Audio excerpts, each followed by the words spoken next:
Fromville just got a whole lot darker, and things are about to get real creepy. We're breaking down the From Season 3 premiere, Shatter, with a full spoiler-filled breakdown. We'll explain the mind-bending ending, dive into those burning questions, and explore the theories that will have you sleeping with the lights on. My name is Christian from Beyond Premiere, and it's good to be back in From Season 3. Welcome, and let's begin. Alright, so we open season 3 with Tabitha waking up in the real world. She's back, but something's terribly wrong. She's confused, injured, and haunted by the trauma of Fromville. The doctor is asking questions she cannot answer, and that's when the alarm bells start ringing off for Tabitha. Her family, her friends, they're still trapped in the nightmare town, and if the police start digging into her, they're going to blame her for her family's disappearance. The fear of being blamed, of losing her children forever, sends Tabitha running. That escape through the hospital, holding Victor's lunchbox, is a desperate act of a mother who's lost everything, but still has a flicker of hope. But here's where things get really interesting. Her room number is 225. Now, this is not just a random detail.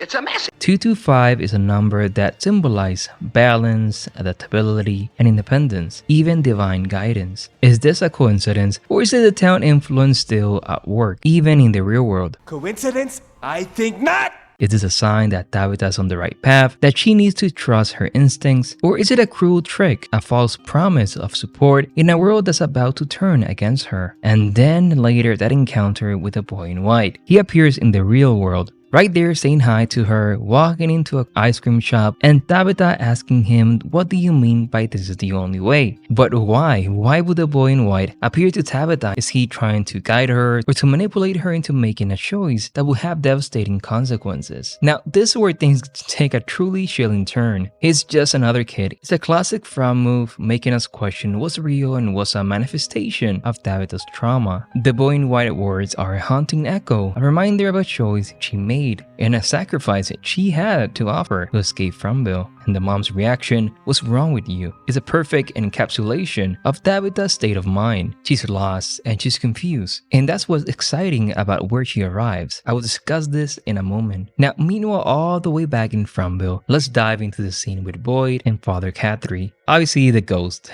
So the tension is thick. Boyd's patching himself up in the police station, but he's not alone. The Father Khatri is there, and their conversation is a masterclass. Father Khatri's words are dripping with sarcasm. Alright, yeah, I forgot about the blankets. Never mind, I guess we're fine then. He's mocking Boyd, reminding him of the town's grim reality, the food, the fear, the fact that one of his own people tried to kill him. It's as if Father Khatri's ghost is a manifestation of Boyd's guilt and the weight of his failures as a leader. And that question, so what are you? Is the question that has been haunting Boyd and us since he died and appeared as a ghost. What is the true nature of the town? What are the monsters? And who's really pulling the strings? But Father Khatri refused to answer. I'm afraid I cannot answer that for you, Boyd. So this is a line that sends chills down our spine. Why the secrecy? Why does Father Khatri know that he's not willing to share? And remember, this is not the first time we have seen dead people interacting in Fromville.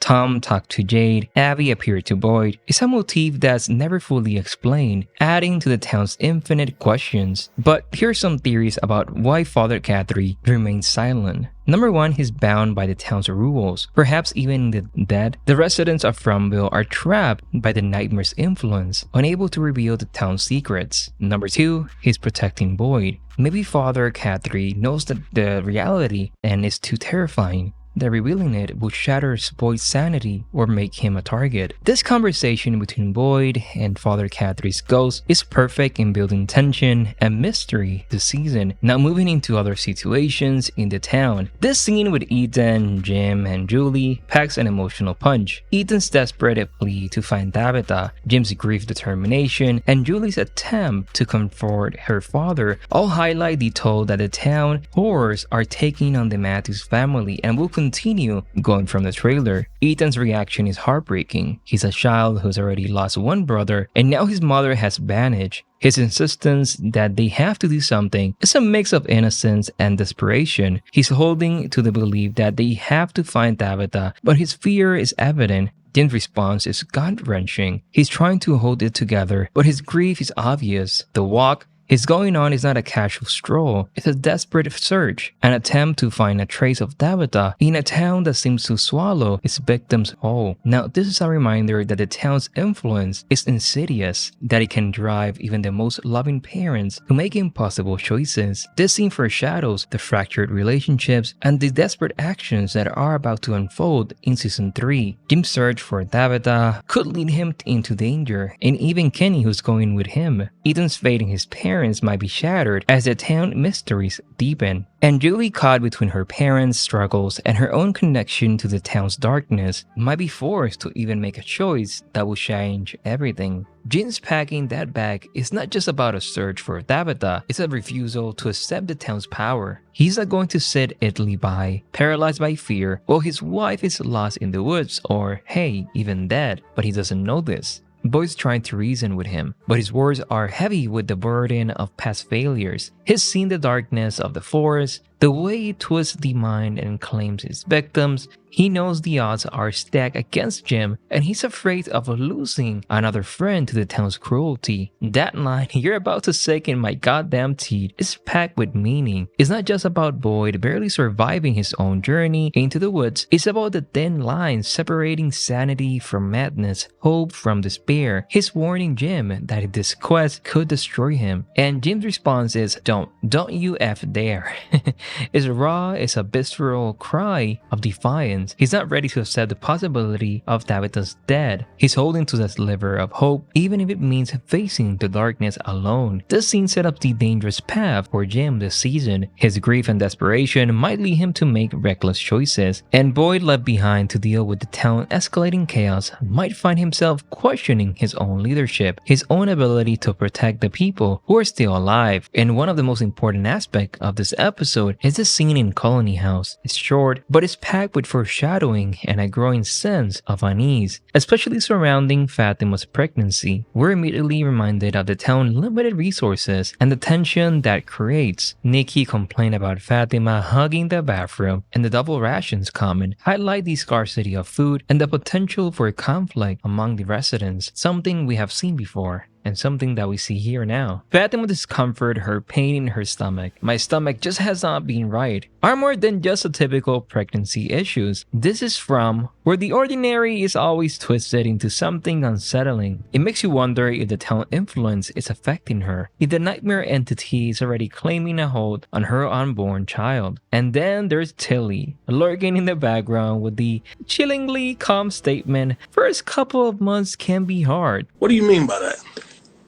But yeah, she'll be alright. It's a line that feels both comforting and ominous. The episode is definitely hinting at Tilly's Mo status, her knowledge of Fatima's pregnancy, her fixation on the numbers, and her connection to the supernatural all point to a darker agenda.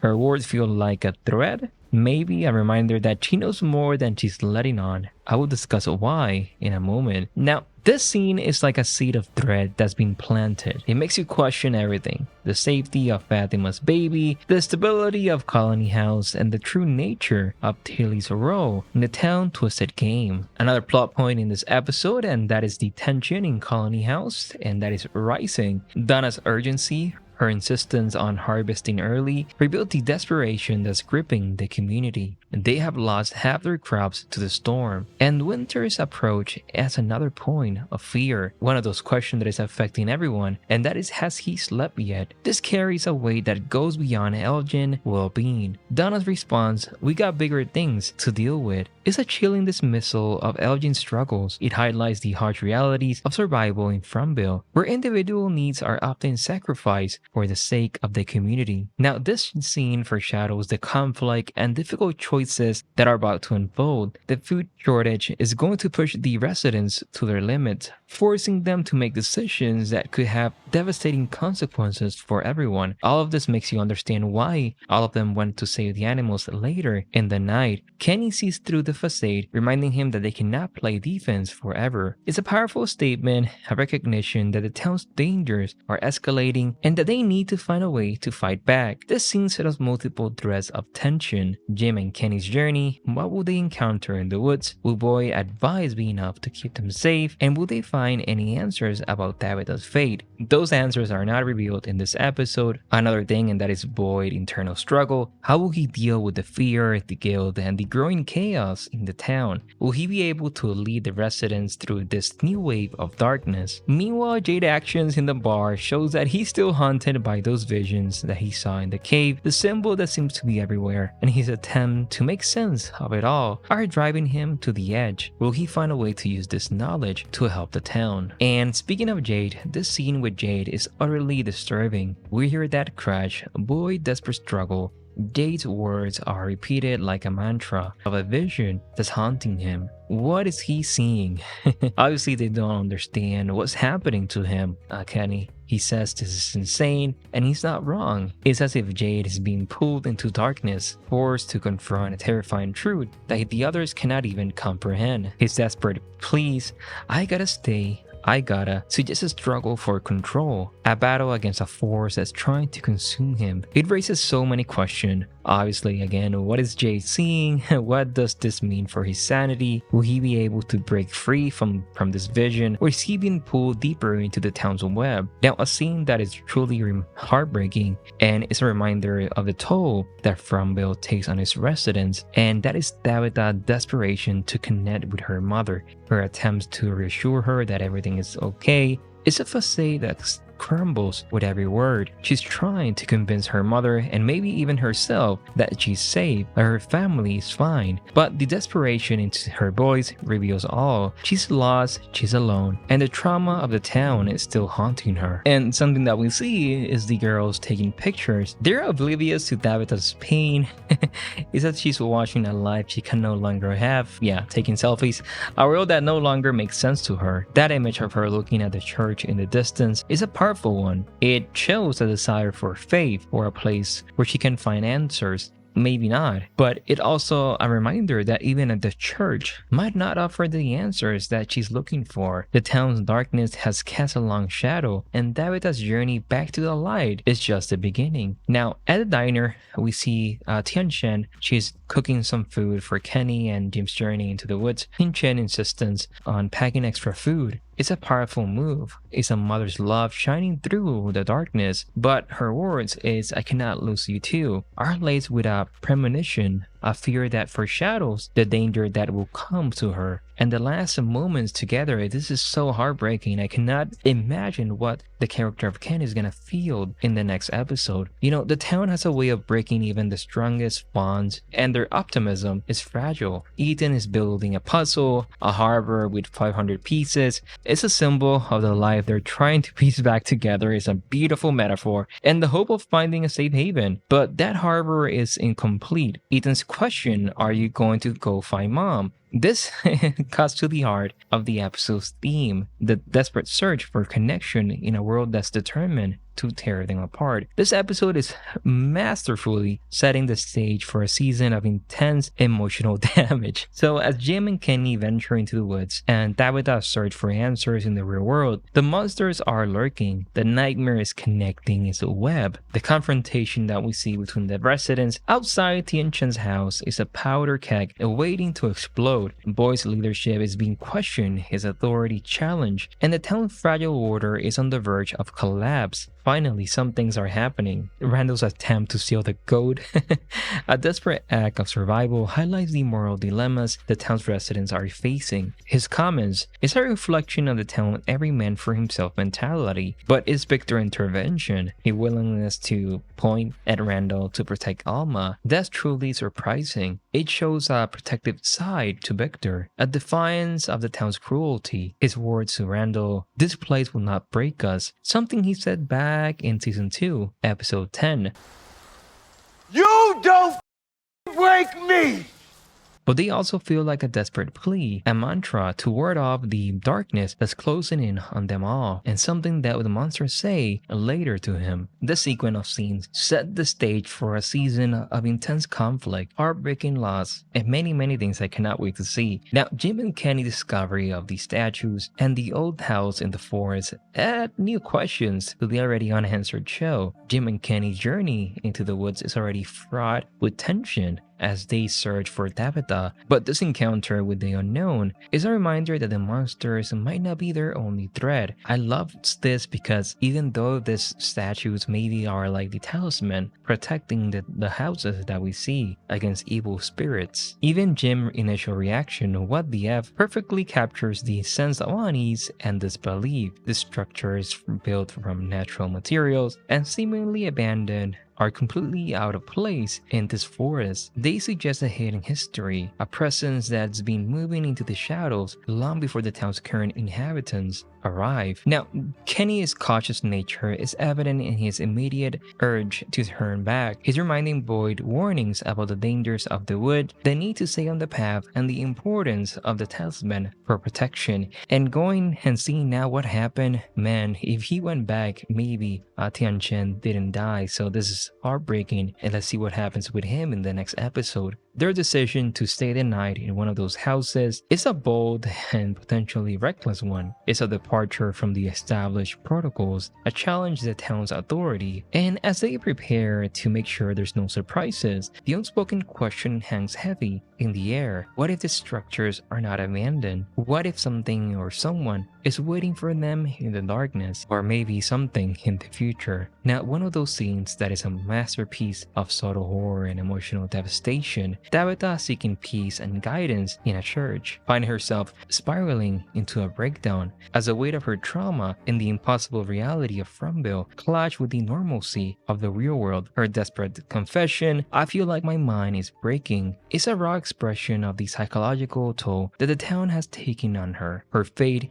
is shattered. Her sense of reality is fractured, and she's dealing with the guilt of leaving her family behind. The father, or the priest, attempts to offer comfort through faith, but this falls flat. Tabitha's anger at God, her blame for Tom's death, and her inability to reconcile her experiences with this priest highlight the show's exploration of the idea of belief in the face of unimaginable horror. The priest, recognizing Tabitha's pain, shifts his focus to Victor's lunchbox, still such a little boy Victor. This shows a sense of empathy and a reminder that even in this darkness, there's a shared connection to the town. And then comes the revelation, the address, Victor's full name, a location in Maine, and this is a beacon of hope, a clue that could lead Tabitha back to her family, or at least to answers about their fate. Now, one of those scenes in this episode that really needs a video on its own, and I will do, and this is in the colony house. So this is building on our anxieties about Daly and hinting at a far more sinister connection to the town forces that we previously imagined. Now we find Elgin trying to distract himself with crochet, a harmless hobby in a world gone mad. But even in these quiet moments, the town's presence, Haley with her calm demeanor, encouraged him to rest. But her words, Boyd said it was okay to sleep. This carries a chilling weight. They're a reminder that the town can strike even in their dreams, and this is what we see here.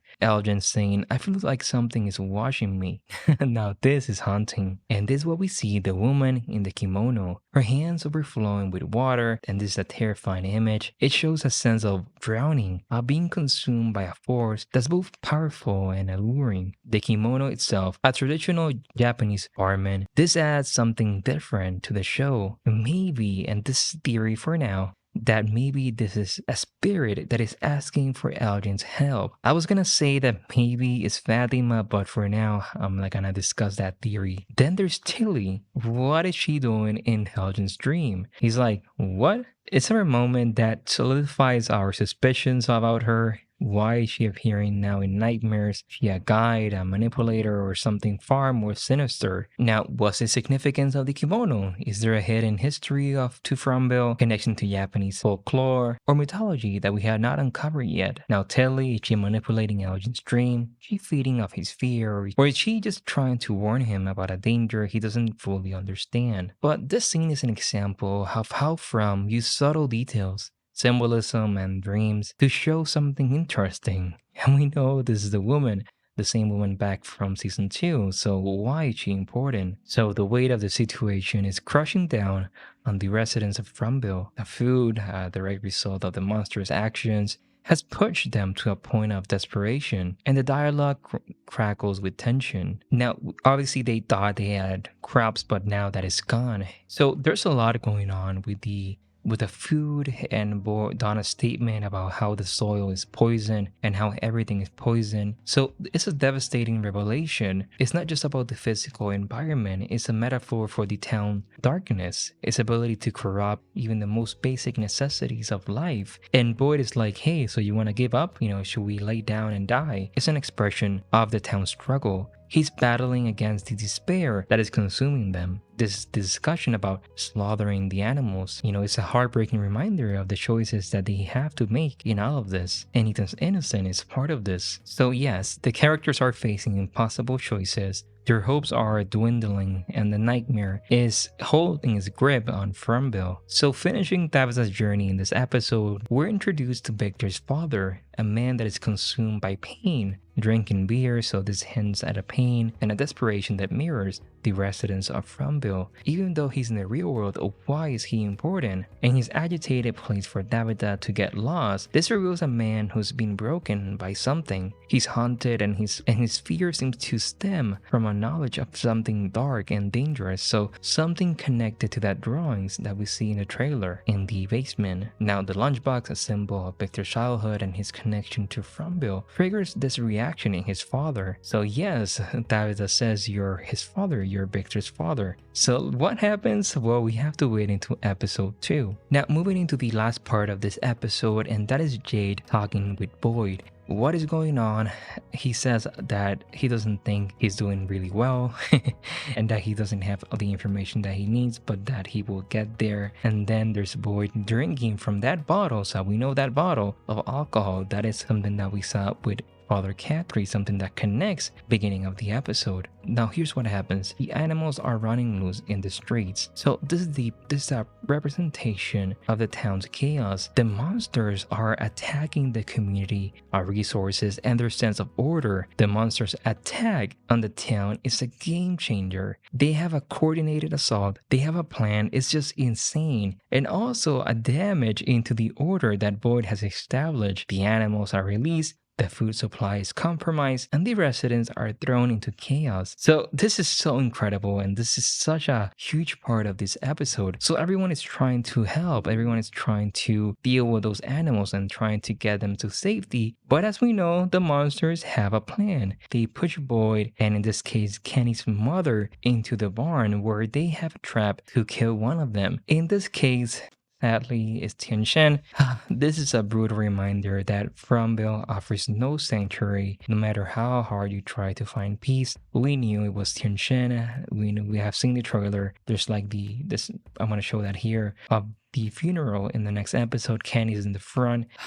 What a sad scene. The way she dies is so sad, and Boyd is there screaming, and it's so heartbreaking. We have seen the character from the beginning of the seasons. It shows that no main character is safe, and I was not expecting this at all. When I saw the episode, I was like, whoa, what is going on? So yeah. So the death of Tian-Chen, a beloved character, this sets a devastating tone and raises the stakes for the rest of the season, and what Kenny's reaction is going to be this in the next episode. I cannot wait to see this. Okay, now I want to take a moment to discuss what we're going to see in episode 2. The synopsis for episode 2, titled When We Go, pretty much lays out the central conflict and character journeys that will unfold, and is doing a great job of creating intrigue. The synopsis is the following. Boyd struggles to find a path forward as the town says farewell to one of their own. Fatima's health takes a turn for the worse, and Tabitha finds help from an unlikely ally. Something that caught my attention is the Boyd leadership in crisis. The phrase Boyd struggles to find a path forward. Now this tells us that he's facing a leadership crisis. The town is reeling from tragedy, and he's likely questioning his own ability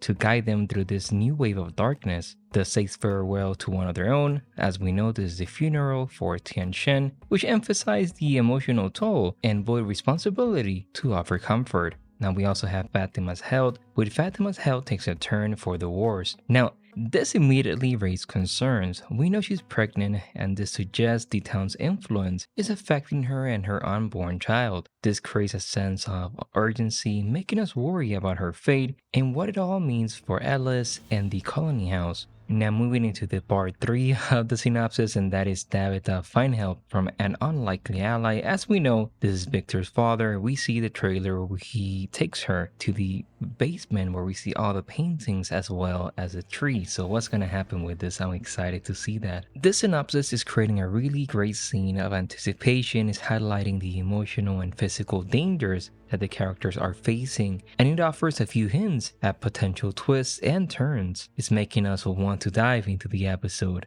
and discover the answers and not wait 1 week. But that's my whole breakdown of the first episode. I have more videos to discuss on the kimono monster and how it connects to Elgin and Tilly, and how it connects to maybe Fatima's baby and pregnancy, and something that we have seen from the trailer. So what are your thoughts on this episode? Leave your comments below, discuss your theories, and I will do a separate video on all of them. Thank you so much. My name is Christian from Your Premiere, and I will see you in the next one. Bye bye everyone.